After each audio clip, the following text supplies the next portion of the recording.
Hello everybody, welcome to UroChannel. It's Friday evening, it's 8 o'clock in Germany, and wherever you are, I'm very glad that you joined this live stream.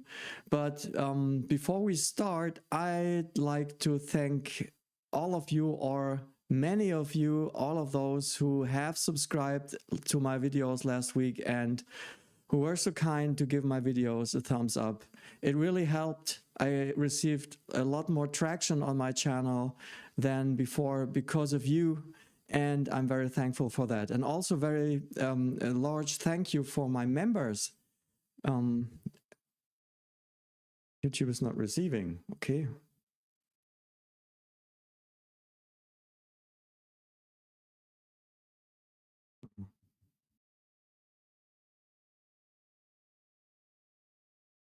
For some reason, we have problems.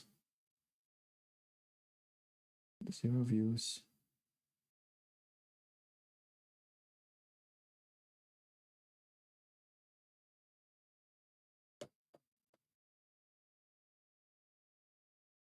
Okay, I don't care. I don't know what's going on. It's every week something's wrong. Maybe it's the internet connection.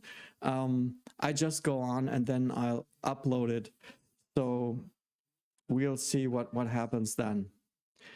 So let's start again. Thank you to all of you who are members of the Above Average Club. You know, last year I was approached whether I wanted to start memberships, and I wasn't so very sure about it. So I gave it a long thought. And in the end, I came up with the idea that everybody was commenting on my video about penile length was writing comments like, "Oh, I'm above average." So it was my idea to just found the Above Average Club, and this is how I started my memberships last year. So I have membership badges for a 6-inch membership, which is the membership right now, but I'm planning to go up to 12 inches. But we'll see what I will come up with in the future. And I'm just keeping my options what to do with memberships. But if you want to support UroChannel, it's $1.99 per month. Please subscribe and become a member. It's a button on my homepage, on my YouTube landing page. Then you can just click on it and become a member. What I want to talk about today is Priapism. I did some videos about Priapism, but I removed a thumbnail last year. It was very popular, but the new thumbnail wasn't original. And I guess that's why it didn't have any traction after that. But Priapism is an urological emergency. And this week, I had a case of Priapism. There are several kinds of Priapism one can describe. There are some diseases which are linked to Priapism. There's some leukemia, sickle cell disease, something like that. People with these diseases can easily get Priapism, and they show up at the emergency wards in hospitals, because Priapism means that you have an erection and it's a good one, but it never fades away. It stays forever. So it stays for several hours. This is something that we don't want, because if an erection stays for many hours and it's unwanted, then very easily the penis gets damaged. This means that the corpora cavernosa and the whole mechanism why the penis is erecting is compromised permanently. You can't repair that. This is why this has to be managed as soon as possible. There are two kinds, mainly there are two kinds of Priapism. There's the high flow Priapism and the low flow Priapism. The one that's dangerous is the low flow Priapism.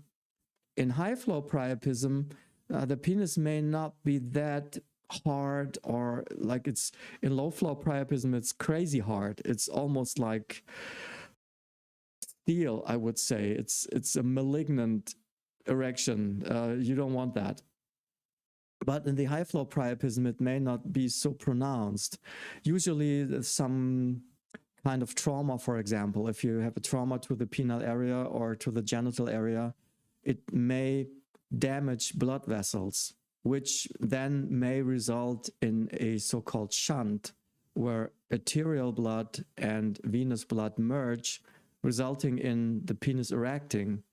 And this is high flow priapism. This can be managed with more time than low flow priapism, but low flow priapism is when blood is trapped inside the penis. It's the opposite of high flow priapism. Blood goes in and goes out, but in low flow priapism, it's trapped inside the organ. This is what it makes it so dangerous. Then you have two things that you have to do. The first thing is you have to evacuate blood, which, I mean, the patients are very much in pain, so it doesn't add to the whole picture. You have to put in a needle into the penis, and it has to be a big one, because you have to suck out blood, maybe 20 milliliters, something like that. And through this needle, you are injecting or infusing some special agent. I have one of those here. This is ephedrine. Ephedrine is not available in Germany, so I have to get it from abroad. It's still an official medication, but we don't have it in Germany. But it's the most effective way of managing this. So every urologist who deals with stuff like I'm doing, like for injection therapy, I have to have this. The alternative would be to do it with adrenaline. Adrenaline, very highly diluted, would also do the job. But either way, we would have to manage it very carefully, because these medications, they may have an impact on the whole circulation. So we have to monitor the patients and to measure blood pressure and be very aware that this may cause problems in the whole body. But this is an emergency, so we have to do this. And I diluted this one. I would dilute one of these little ones in 4 milliliters of saline, and then I would just inject 1 milliliter. You have to repeat that if it's not working. This is for low flow priapism. If this is not working, you can even be more martial in your approach. Then you can do like a shunt yourself. You can place 2 needles in front of the penis in the glans, which is one of the mechanisms that you can do. And if you're very desperate, you can even inject methylene blue. Methylene blue is a dye that we use for medical purposes. It's a very strong dye. And I remember we had one patient that's way back when I was a resident over 20 years ago. He was notorious for getting priapisms. We couldn't find out why he was showing up with priapisms, and preferably this was happening at night. Every one of us, every one of the residents, he got to practice a lot with this patient, because for over a certain period, he just showed up with priapism each night. And then we figured out that if we injected methylene blue, it would fade away very quickly, resulting in his penis turning blue for a while, because it was such a strong dye. So this could be done in exceptional cases as well. This week, I had a case of priapism that was due to injection. Also, injection can cause priapism. Therefore, if you're dealing with Trimix or Elprostadil, you have to be very careful about the dosage. Because if you have too much of the substance, then the penis will erect beautifully, but the erection wouldn't go down. And I have one of those patients this week. He came to me very much in pain, because this it's very painful. In the beginning, you don't feel anything, but after 3 hours, it's very painful. And he was crying and screaming a bit. So what I did was I injected ephedrine, and it worked. It didn't go down immediately, but after 2 or 3 minutes, the pain faded away. The penis was still erect, but then gradually it just released the tension and it got back to normal. So these are urological emergencies with these kind of substances. Therefore, if you start on injection therapy, what you want to do is to start slowly. If you've never done it, you want to pick the smallest dose possible, well knowing that, well, maybe it's not working, but then you can gradually increase the dose until it is working. And I opt for a dose that gives an erection for an hour and a half. This would be sufficient, and then it would go down again. This is very important to have in mind, and not to escalate the dose too rapidly. So if it's not working, like with 5 micrograms, you don't go for 7.5 micrograms the next day, because it also has something to do with injection technique. If you have poor technique, you may inject into the urethra, for example. So this is why I'm injecting. I say tell my patients to inject at 10 o'clock and 2 o'clock if the upper end is 12 o'clock. Because if you do it laterally to the penis, then you may inject it into the urethra. And poor injection technique can also cause priapisms. I did this once over 10 years ago. I had a patient, he was on injection therapy, and he was telling me that his dose wasn't sufficient. So he didn't get any kind of erection with this dose he was using. And I said, okay, I'll do it, and I will increase the dose. And I increased to the maximum, which was 20 micrograms of L-prostadil, which is quite a lot. Obviously, he had poor technique, because 3 hours later, he came back and he was so much in pain. Oh my God. But I got it down with adrenaline that time, and it worked. So it's possible to do that. And once again, if you're working as a doctor and you're a urologist, you have to have this in your office. Otherwise, you are lost when these cases appear. Let's see if there are any questions. I don't see any. Maybe it's not working with the transmission. I get mistakes here, but if it's not working, then I will upload this as a normal videos for you to watch. I uploaded 2 videos last week. The first one was, all of them are very interesting, but I was very intrigued by the first one because it was about nighttime erections in women. You know that men have regular nighttime erections, but did you know that women also have them? And the reason is that men and women are built from the same base material, so to speak. So the foundation, once we are a bunch of cells, is the same, and then it develops into a man and into a woman. But we have the same basic structures that then develop in the respective organs. The clitoris resembles the penis very much. If you look at it, like I am showing pictures in my video, there are lots of similarities, and also lots of similarities in function, not just anatomically, but also in function. And the clitoris also has a gland which erects in sexual arousal.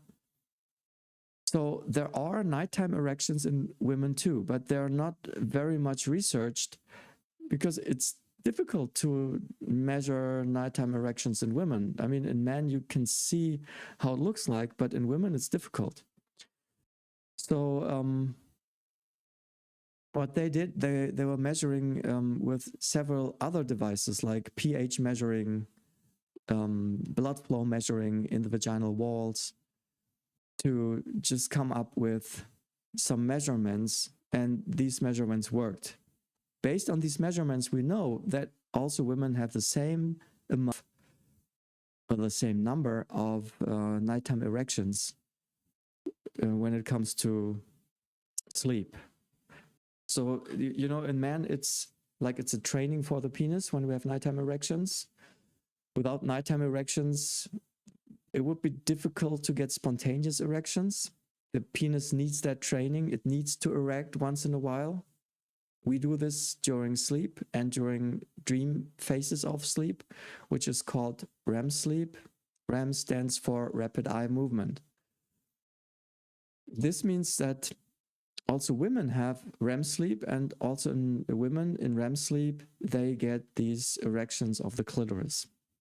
Leading to the next question, is there anything like erectile dysfunction in women?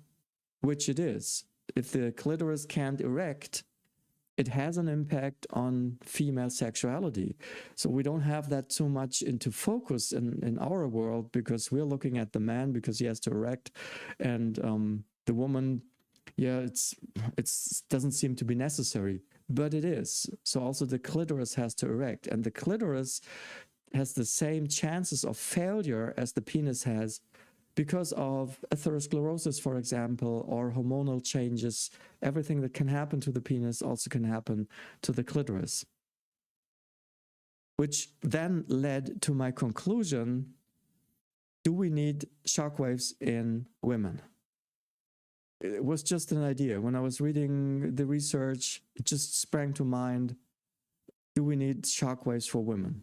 Then I looked it up, and to my surprise, there are machines on the market. Not too long ago, they introduced them, which do shockwaves on women. It's vaginal shockwave therapy.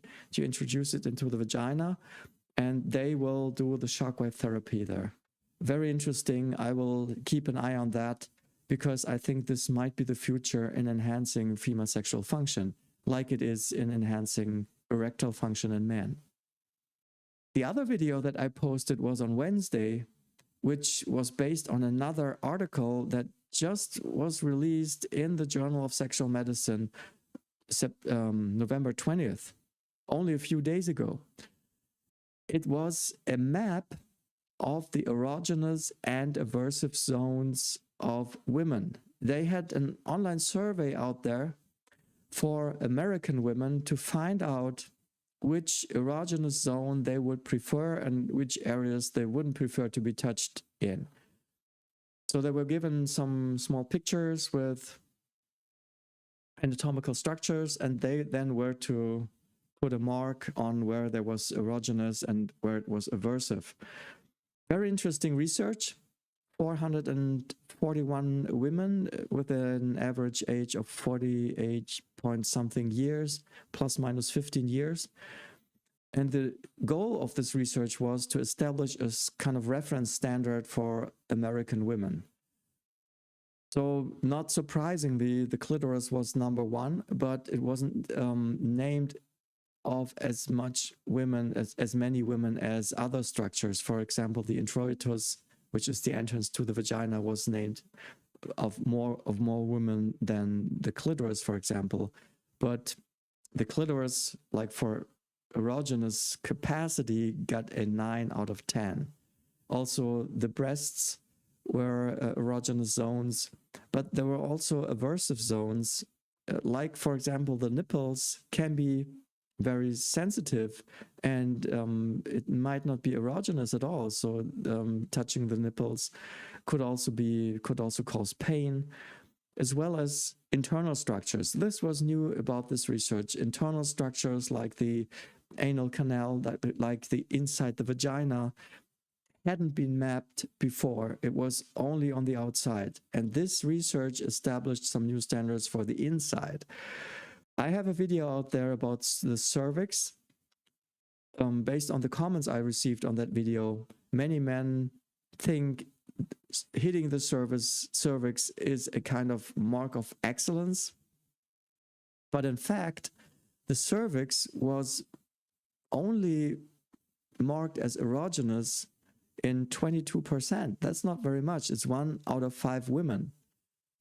And it was also the number one spot where women marked it as aversive, where they didn't like to be hit on the cervix. But that number was rather small. It was 6.8%. But if you look at all the structures that were named, it was the cervix that came on top here on number 1. And not very surprising, the anterior vaginal wall was marked as erogenous. If you watch my videos and you have watched the videos about the G-spot, then you know what I mean, because the G-spot is located in that area. And the G-spot, I have revealed that in my videos quite often, is named after a scientist, a gynecologist who was famous in Germany in the first half of the 20th century by the name of Ernst Gräfenberg. He was born in Adelebsen, which is a small village that is close to Göttingen. So it's just 10 kilometers from my office. And I did a video about Adelebsen 2 years ago. It was a very hot summer's day. Nobody was outside. I was just wandering the streets and I was looking for some kind of monument of Ernst Gräfenberg, because I know, the most famous son of that village, but I couldn't find any. Obviously, nobody knows about it in Adelebsen, that he was born there and that he is famous and that he was the one the G-spot was named after. He didn't do it himself, by the way. There were researchers in the beginning of the 80s, because he was the first to describe an area in the anterior vaginal wall where women had some kind of erogenous response. He was one of the pioneers of birth control, by the way. So he came up with some kind of intrauterine device, which also contained copper. And the devices that you place there, they work because of the hostile environment, the copper shapes, and his devices also contain some copper. And this is why they worked. And he was also experimenting with diaphragms, and he was prescribing them.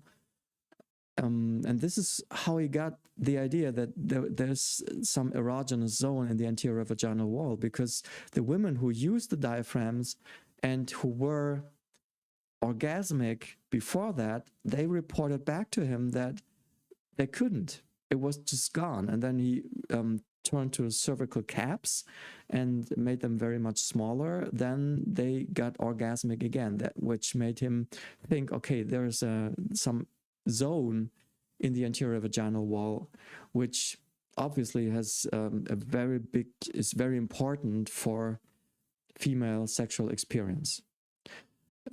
This is about Ernst Gräfenberg. So if you want to have a look at it, check it out. Adelebsen is still famous. It's a horse town. Many famous and internationally famous horse people came from Adelebsen, like Ludger Beerbaum, for example. I think he's from there. And if you just walk the town, it smells horse, and there are horses everywhere. And they have a small castle kind of thing. So it's interesting. If you're in the area, just have a visit to Adelebsen. Okay, let's see if I get some chat messages. Maybe. Just a minute. Tama Mai loves my videos. Thank you very much for your support. If you like this video too and my live streams, I'm kind of tired in the evenings because I have a long day at the office, and then I can feel that my talking is not too good. So I have times during the day where I talk much better. And this goes for both German and English and other language. Okay, and Tamar is going to become a doctor, so he's gonna be a urologist. Thanks a lot. I really appreciate it. And it's a good choice to become a urologist. Next video for tomorrow, I'm going to elaborate some more on the article about female erotic geography, because I took one of the examples there and developed it into a bigger picture, and I'm quite content with the video. So I think it adds to it, and it develops one of the ideas into another direction. So if you want to watch that, it's online 2:45 in Central European time tomorrow. Once again, see 17 are still watching. thank you very much for watching my live streams. It's always on Fridays. I try to make it as often as I can. Let's see what happens next year during the summer, during vacation. But as you may have noticed, I had a live stream from Denmark on November 1st from Dr. Maiken Højrup-Viborg's disputation party when she got her PhD. We were live streaming with some professors. If you want to have a look at this, check it out. I was asking them some questions, and it was mainly about internet myths, about sexual medicine.